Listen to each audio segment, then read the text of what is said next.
Instructions ఇవ్వడం జరుగుతుంది. Instructions ఇవ్వడం అనేది కింద ప్రభుత్వ శాఖలుగా మేము చేయటమే కాదు, కానీ జనరల్ పబ్లిక్ కూడా వాళ్ళు చేయాల్సినది చేయగలిగా ఈ దోమల నివారణకు, మంచినీళ్ళలో పెరిగే దోమల్ని లేదు బయట ఉండే శానిటైజర్ వాటితో సంబంధించిన కానీ పబ్లిక్కి పూర్తిగా అందాలి. దానికి సంబంధించిన సమాచారం అంటే మనకున్న మీడియా చాలా ముఖ్యమైంది. అందువల్ల నేను ఈ రోజున మీడియా మిత్రులను ఆహ్వానించి మరి ఈ సీజనల్ డిసీజెస్ గురించి మాట్లాడటం జరుగుతుంది. ముఖ్యంగా ఇది ఏంటంటే సీజనల్ డిసీజెస్ మాన్సూన్ సీజన్లో మనం గమనించినట్లయితే సడన్గా వాతావరణం మార్పు, అప్పటి వరకు ఎండగా ఉంటుంది, అంతలోనే వర్షం రావడం వలన సడన్ వాతావరణ మార్పుల వలన ఆ మధ్యలో వీచే ఒకలాంటి గాలుల వలన ఇన్ఫెక్షన్ రేటు ఎక్కువగా ఉంటుందన్నమాట.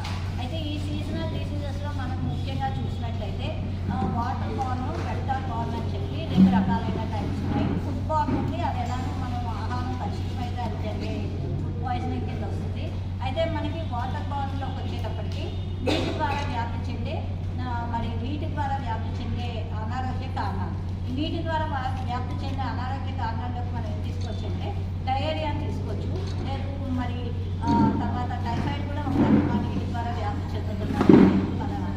నేను దీని ద్వారా మీకు చెప్తున్నాను. అయితే ముఖ్యంగా నీటి ద్వారా వ్యాప్తి చెందే వాటిల్లో ఏంటంటే డయేరియా, సురక్షిత మంచినీరు తీసుకోకపోవడం వల్ల జరిగే ప్రమాదాల కింద అది వస్తుంది. ఈ సురక్షిత మంచినీరు తీసుకోకపోవడం అనేది లేకుండా మనం వాడే ప్రతి వాటర్ సోర్స్ ఎలా ఉంది అని చెప్పి మనకి తరచుగా ప్రతి బుధవారం నాడు మనకి హెల్త్ వెల్నెస్ సెంటర్స్ ఉన్నాయి.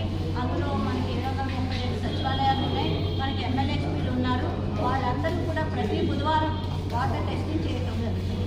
అదే కాకుండా మన గౌరవ కలెక్టర్ గారు ఖచ్చితంగా ఆర్డబ్ల్యూఎస్ వారికి ఇన్స్ట్రక్షన్ ఇచ్చి ఎక్కడంటే ఒక వాటర్ సోర్స్ ఉంది, ఒక బావి ఉండొచ్చు, ఒక సంపం ఉండొచ్చు, ఒక మోటార్ పంపు ఉండొచ్చు, వాటిలో సోర్స్ ఆఫ్ వాటర్ ఎక్కడి నుండి వస్తుంది, మరియు తర్వాత ఆ పైప్ లైన్లో కాదు, ఆ తర్వాత ఎండ్ బెనిఫిషరీ అంటే మన ఇంట్లోకి వచ్చే నీటి కొలాయికి వరకు కూడా వారు పరీక్షించడం చేయాలని మన గౌరవ కలెక్టర్ గారు ఆర్డబ్ల్యూఎస్ వారికి చాలా స్ట్రిక్ట్ ఇన్స్ట్రక్షన్స్ ఇచ్చారు.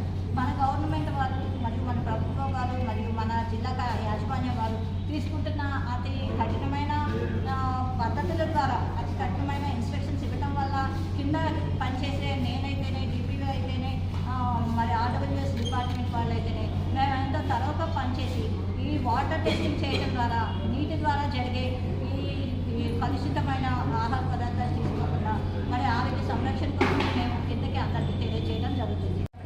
వెక్టార్ బార్న్ డిసీజెస్ని మనం తీసుకోవడం జరుగుతుంది. వెక్టార్ బార్న్లోకి వచ్చేటప్పటికి మెయిన్గా మనకి మలేరియా, డెంగ్యూ, చికెన్ గున్యా ఉన్నాయి. మరి చికెన్ గున్యా మన జిల్లాలో ఇప్పటి వరకు నమోదు అవ్వలేదు. డెంగ్యూ వచ్చేటప్పటికి జనవరి నుండి తీసుకున్నట్లయితే మన దగ్గర ఓన్లీ 2 కేసులు రావడం జరిగింది. ఆ 2 కేసులు కూడా స్టేబుల్గా ఉన్నాయి. మరి వాళ్ళు డిశ్చార్జ్ అయ్యి రికవరీ అయ్యి డిశ్చార్జ్ అయ్యి వెళ్తాను అంటే వాళ్ళు హాస్పిటల్లో అడ్మిట్ అవ్వాల్సిన పరిస్థితి కూడా రాలేదు. అదేవిధంగా మనకి మలేరియాలోకి వచ్చేటప్పటికి మన జిల్లాలో ఇక్కడికి వచ్చి 24 కేసులు ఉన్నాయి. అవి ఉన్న మండలాలు మరియు పక్కన మనకున్న ఒరిస్సా బార్డర్ నుండి కంచిలోకి రావటం కేసులు ఒరిస్సాలో ఇన్ఫెక్ట్ అయ్యి ఇక్కడికి వచ్చి ఇక్కడ ఆ ఊళ్ళో ఆ ఫ్యామిలీలో ఇన్ఫెక్ట్ చేయడం జరిగింది. మన కంచి ఒరిస్సా బార్డర్లో ఉన్నటువంటి ఆ ఒరిస్సా డిఎంఎన్హెచ్ఓ గారితో కూడా మనం మాట్లాడి అక్కడ మలేరియా యాక్టివిటీ గురించి మనం కలెక్టర్ గారు మనం మాట్లాడమని చెప్పడం జరిగింది. మనం ఆ డిఎంఎన్హెచ్ఓ గారితో కూడా మాట్లాడి ఆ విధంగా తగిన చర్యలు తీసుకోవడం జరిగింది. అయితే మనకి డిస్ట్రిక్ట్ మలేరియా ఆఫీసర్ ఉన్నారు, ఆయన ఈరోజు సీతంపేట వెళ్ళడం జరిగింది. మరి ఆయనకు కూడా మేము చెప్పి కలెక్టర్ గారు ప్రతి మంగళవారం జరిగే రివ్యూలో ఖచ్చితంగా మనకి ఫ్రైడే ట్రైడే యాక్టివిటీ అనేది చాలా ఇంపార్టెంట్. ప్రతి శుక్రవారం నాడు మంచినీటిలో పెరిగే డెంగ్యూ దోమని నివారించడం కోసం ఫ్రైడే ప్రతి పాత్రలో ఉన్న నీటిని వలకపోసి కొత్త నీరు పట్టాలనేది ఫ్రైడే యొక్క ఉద్దేశం. అంటే కొబ్బరి బొండాలు ఉండొచ్చు, తాగేసి పడేస్తాం, ఆ కన్నాల నుండి వర్షం నీరు వెళ్ళొచ్చు. ఎందుకంటే ఈ వాతావరణంలో మనకి వర్షం పడుతుంది. ఆ వర్షం నీరు చిన్న కొబ్బరి చిప్పల్లో కావచ్చు, ప్లాస్టిక్ గ్లాసు పారేసినవి కావచ్చు, లేదు చిన్న వాటర్ బాటిల్స్ ఆ మూతల్లోకి కొంచెం నీరు వెళ్ళినా దాంట్లో కూడా లార్వా పెరుగుతుంది. అదేవిధంగా ఇతర ముఖ్యమైనటువంటి చోట్ల ఎక్కడైనా పూల కుండీలు గోడల మీద వాటి మీద పెడతాం, అట్లా వర్షం నీరు వస్తుంది, కొంతవరకు ఇంకుతుంది, కొంతవరకు దాంట్లో ఉండిపోతుంది.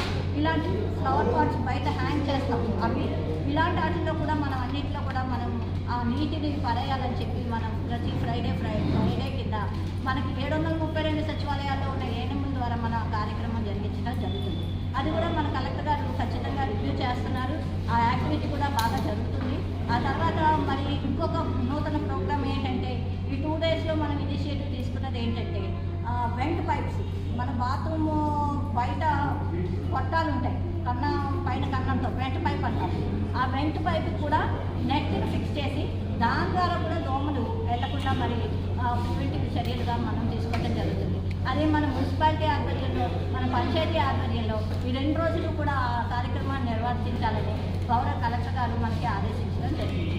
తర్వాత దోమలకు వచ్చేటప్పటికి మనకి ఇండోర్ స్ప్రేయింగ్, తర్వాత indoor residual spraying, indoor space spraying అని చెప్పి 2 యాక్టివిటీలు ఉంటాయి. ఆ 2 యాక్టివిటీల ద్వారా కూడా మనం దోమలకు సంబంధించి ఆ నివారణ చర్యలు డిఎంఓ గారి ద్వారా తీసుకోవడం జరుగుతుంది. ఇంకోటి వచ్చేటప్పటికి ఏంటంటే గవర్నమెంట్ కొత్తగా పైలట్ ప్రాజెక్టుగా ఇనిషియేటివ్గా ఏం తీసుకుందంటే డ్రోన్ ద్వారా దోమ మందు పిచికారీ చేయడం. ఇప్పుడు ఒక తుప్పలుగా ఉంది. ఆ తుప్పల్లోకి వెళ్ళి ఒక మనిషి వెళ్ళి ఆ దోమ మందు పిచికారీ చేసిరా అంటే ఆ తుప్పల్లో ఏ కొబ్బరి చిప్పు ఉందో తెలియదు, అందులో ఎన్ని నీళ్ళు ఉన్నాయో తెలియదు, అందులో లార్వా ఎంత ఉందో మనకు తెలియదు. ఆ లోపలికి వెళ్ళి పిచికారీ చేయాలంటే ఏ బాగుందో అని మన పని చేసే వర్కర్స్ కూడా భయపడేటువంటి పరిస్థితి. అలాంటి పరిస్థితులు మనకి ఏజెన్సీ ఏరియా చాలా ఉంది. ఆ ఏజెన్సీ ఏరియాలో మనుషులు నడవలేని కొండలు వాటిలో ఉంటాయి. అక్కడ కూడా చిన్న ఎక్కడైనా వర్షం నీళ్ళు నిలబడిపోతే అక్కడ కూడా దోమల పెరుగుతుంది. కాబట్టి దానికి డ్రోన్ ద్వారా ప్రత్యేక యాక్టివిటీ తీసుకుని డ్రోన్ ద్వారా దోమ మంది పిచికారీ చేయాలనేది మన గవర్నమెంట్ తీసుకున్న నూతన ఇనిషియేటివ్. ఇది చక్కటిగా సక్సెస్ఫుల్గా ఇంప్లిమెంటేషన్ జరుగుతుంది. దాని ద్వారా మనం హాట్స్పాట్స్ కింద 28 ప్లేసులను మనం తీసుకోవడం జరిగింది మలేరియాకి. ఆ 28 ఏరియాల్లో కూడా ఇండోర్ రెసిడ్యువల్ స్ప్రేయింగ్ చేసి మనం దోమల్ని కంట్రోల్ చేయడానికి, సీజనల్ డిసీజెస్ నుండి మనల్ని మనం రక్షించుకోవడానికి, మనందరం ఆరోగ్యంగా ఉండటానికి గవర్నమెంట్ వారి కృత నిశ్చయంతో ఉన్నారు. దానికి మెడికల్ హెల్త్ డిపార్ట్మెంట్ మేము చేయవలసిన చర్యలు చేసి మేము తగిన విధంగా ముందుకు తీసుకెళ్తామని మీ అందరికీ సందర్భంగా తెలియజేస్తున్నాను. ధన్యవాదాలు.